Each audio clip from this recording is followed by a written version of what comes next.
অবশেষে লালকৃষ্ণ আদবানি মুরলী মনোহর যোশীকে অযোধ্যায় আনতে চার্টার্ড বিমান ভাড়া করল রাম মন্দির কর্তৃপক্ষ।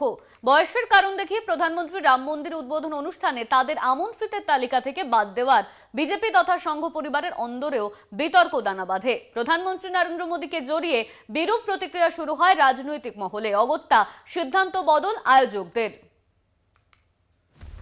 আগামী 22 জানুয়ারি অযোধ্যায় রাম মন্দির উদ্বোধন করবেন প্রধানমন্ত্রী নরেন্দ্র মোদী।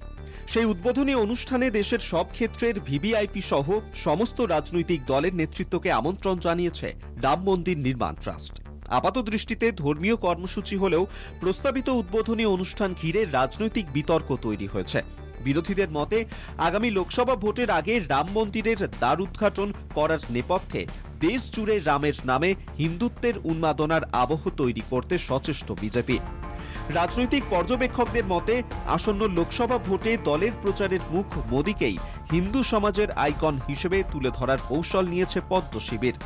অযোধ্যার রাম মন্দির আন্দোলনের প্রধান কারিগর লালকৃষ্ণ আদবানি, যিনি রথযাত্রা বের করে গ্রেফতার হয়েছিলেন, সেই প্রাক্তন উপপ্রধানমন্ত্রীকে বা তাঁর সতীর্থ প্রাক্তন কেন্দ্রীয় মন্ত্রী মুরলী মনোহর যোশীকে বয়সের কারণে আমন্ত্রণ জানানো হবে না বলেই জানিয়েছিলেন ট্রাস্টের সম্পাদক চম্পত রায়। রাজনৈতিক মহলের দাবি, গুজরাট দাঙ্গায় তৎকালীন মুখ্যমন্ত্রী মোদীর ভূমিকা নিয়ে নিন্দার ঝড় উঠলেও প্রধানমন্ত্রী অটল বিহারী বাজপেয়ী পর্যন্ত তাঁকে রাজধর্ম পালন না করায় ক্ষোভ প্রকাশ করেন। সেই সময় মোদীর পাশে দাঁড়িয়েছিলেন আদবানি, অথচ মোদী ক্ষমতায় বসার পর থেকেই দলে কোণঠাসা হয়ে পড়েন আদবানি।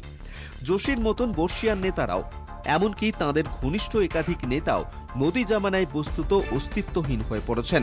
এই পটভূমিতে রাম মন্দির উদ্বোধনে আদবানিদের ভূমিকা বিতর্কিত হলেও আলোচনায় উঠে আসাটা স্বাভাবিক।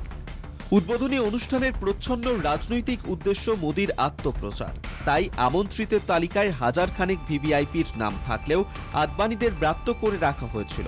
কিন্তু দলের মার্গদর্শকদের পদে থাকা আদবানি যোশীকে বাদ দেওয়ায় পরোক্ষে মোদী বাহিনীর ভূমিকা নিয়ে বিতর্ক শুরু হয় সংঘ পরিবারের অন্তরে। অগত্যা মন্দির ট্রাস্টের তরফে জানানো হয়, অযোধ্যার উদ্বোধনী অনুষ্ঠানে যেতে চাইলে আদবানি ও যোশীর জন্য চার্টার্ড বিমান প্রস্তুত রাখা হয়েছে। শেষ পর্যন্ত তাঁরা যান কিনা সেটাই এখন দেখার। কলকাতা টিভি।